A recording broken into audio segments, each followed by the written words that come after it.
Jadi mereka menggunakan falsafah-falsafah tertentu. Dan ironiknya, ramai pula sarjana Islam yang mengambil ideologi falsafah itu untuk dikembangkan, sehingga dia mengenepikan apa yang terkandung di dalam Al-Quran dan juga Al-Hadis. Yang ini yang mencetuskan kebimbangan, ya. Yang kita nampak sepatutnya bukan kita tolak, tapi kita jadikan dia itu sebagai landasan untuk kita Islamkan apa yang telah dibawa oleh pihak-pihak ahli falsafah itu, ya, agar dekat dengan umat Islam, ya. Tetapi kita rombak dan kita ubah. Dan mereka ini mulalah menceritakan tentang peranan jiwa, ya, peranan roh, ya tak? Yang ini yang dibawa perbincangan, ya, kepada masyarakat dan apa yang terjadi dalam masyarakat dalam konteks pembangunan modernisasi.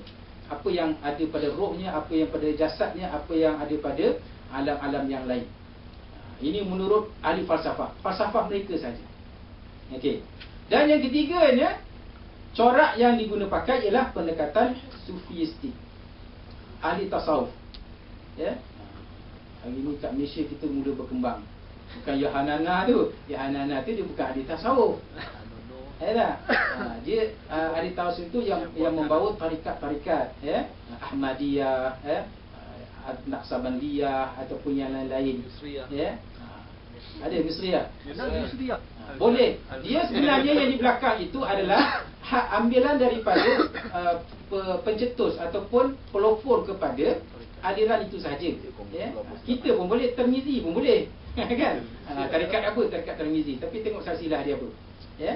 Jadi pendekatan ahli tasawuf ini juga merupakan satu pendekatan untuk memahami jiwa manusia, ya. Semakin dia dekat dengan zikir-zikir itu, dia menjadi seorang hamba yang tawadhu', ya, hamba yang dekat dengan Allah SWT, dia semakin kenal diri dia, ya. Jadi ada 3 pendekatan yang kita lihat sering berlaku dan terjadi di sekeliling manusia. Menurut Al-Ghazali, untuk penyakit jiwa ini, ya, dan rawatannya, dia hanya memecahkan kepada 2 sahaja yang kita kena lihat. Satu yang menyentuh sakit pada fizikal, yang kedua menyentuh pada batinnya, psikologi, ya. Dia 2 je, sama ada penyakit zahir ataupun penyakit batin. Kalau pergi jumpa doktor, saya kena sampuk dah doktor. Tak payah betul doktor nak faham. Dia nak cek kat mana yang kena sampuk tu, tak jumpa dia, ya tak? Tapi dalam Islam ada, ya. Kerana itu kita temui, ya, Rasulullah SAW pernah membacakan ayat-ayat Al-Quran, ya, ruqyah, ya, sebagai medium untuk mengubat orang yang dilanda penyakit batin, ya.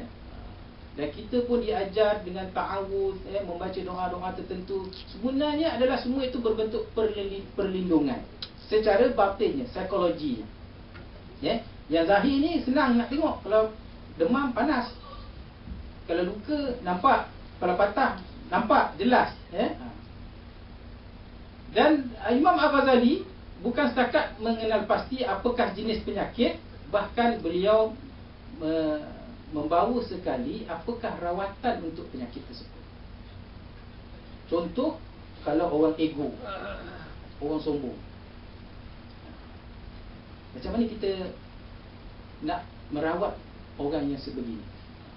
Justru dalam kitab beliau, Ihya Ulumuddin, banyak menceritakan tentang sifat-sifat mazmumah itu, dan ada langkah-langkah yang dicadangkan oleh Al-Ghazali ini untuk mengubat masalah-masalah tersebut, ya. Masalah marah, pendendam, hasad, dengki, ya, ada rawatannya. Ini yang kita panggil terapi ilaj.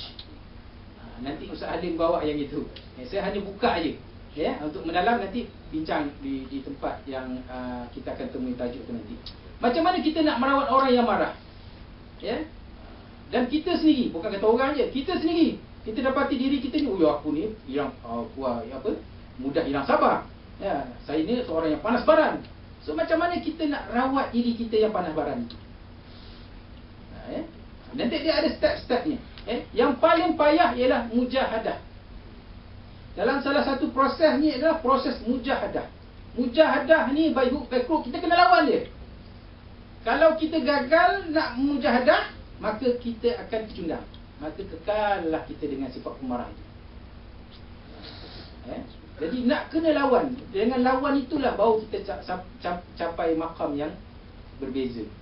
Itu menurut teori Al-Ghazali. Jadi Al-Ghazali ni dalam kitab Ihya Ulumuddin tu bukan setakat dia menceritakan tentang akidah, akhlak dan sebagainya, tapi banyak garis panduan yang diberikan kepada kaunselor dan ahli psikologi. Yang ni kita nak kena gali. Jadi hakikat kejadian manusia, berbalik apa yang kita bincang di segi psikologi dan hubung kaitnya dengan manusia itu tadi, kita berbalik kepada keperluannya oleh manusia. Manusia yang saya sebut adalah manusia yang paling mulia di sisi Allah. Laqad khalaqnal insana fi ahsani taqwim. Kita tak dapat nafikan lagi. Dan memiliki keunikan yang tersendiri dan menyebabkan kita ini berbeza daripada makhluk yang lain. Itu yang kita tak boleh nak nafikan. Jadi kalau dalam proses membantu, kalau ada klien datang, yelah saya ni siapalah, merukut di tepi gantang, belajar pun tak tinggi, saya sedar siapa diri saya ni. Ada. So maknanya dia cuba merendahkan darjat di diri dia. So yang ini yang dalam konteks counselling kita nak tingkatkan self esteem dia, ke diri dia. Kita nak bangunkan ke diri dia. Alhamdulillah semua kita ni sama. Tapi tuan ada satu keistimewaan yang boleh ditingkatkan. Nampak tak? Tadi masa kita bangkitkan, naikkan motivasi dia. Apabila motivasi dia dah naik, maka dia akan bertingkah laku sebagai orang yang hebat. Ya tak?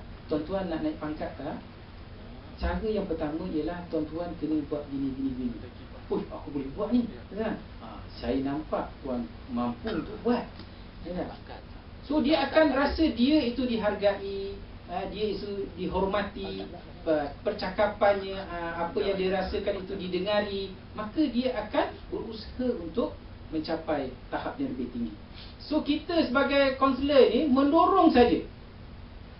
Saya pernah klien saya telefon kat 1 jam, saya tak jawab apa pun. Ya. Lepas tu macam mana? Ya. Sedihnya. Lagi itu je. Ada. Last sekali dia kata, okey puan, apa lagi yang puan nak cerita? Tak ada, alhamdulillah semua dah selesai dah. Rupanya dia nak cari orang untuk mendengar je. Jadi saya yakin tuan-tuan di pejabat pun orang tak ramai dengar. Kau buat. Asyik arah je. Kan? Kita penat ke orang tak dia nak dengar. Tak? So kawan-kawan kita lah kena tolong.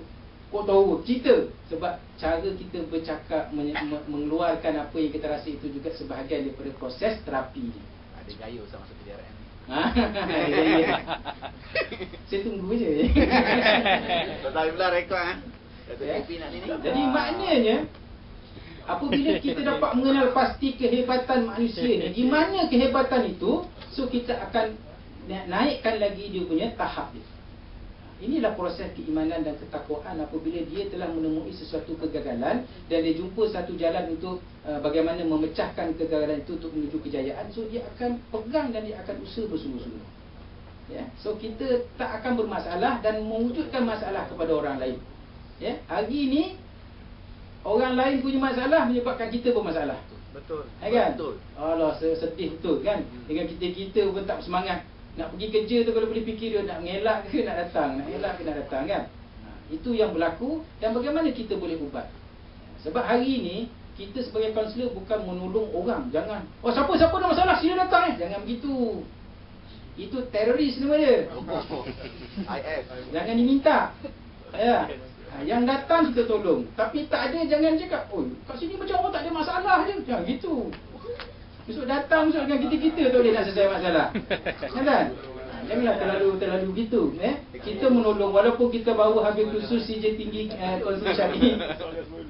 Tak? Janganlah kita minta saya dah ada kursus ni Yang ada kita bantu. Yang tak ada jangan dicari. Bukan seronok pun nak buat kerja macam ni. tak? Fikir hal orang. Ni kan orang sakit kepala, sakit hati pun ya. Kan? Jadi kita buat yang terbaik untuk sekadarnya saja. Jadi dalam proses menolong ini ialah kita menolong semampu mungkin. Ya? Semampu mungkin mengikut apa yang kita boleh berdasarkan ilmu dan kemahiran yang kita ada. Kalau tak ada, kita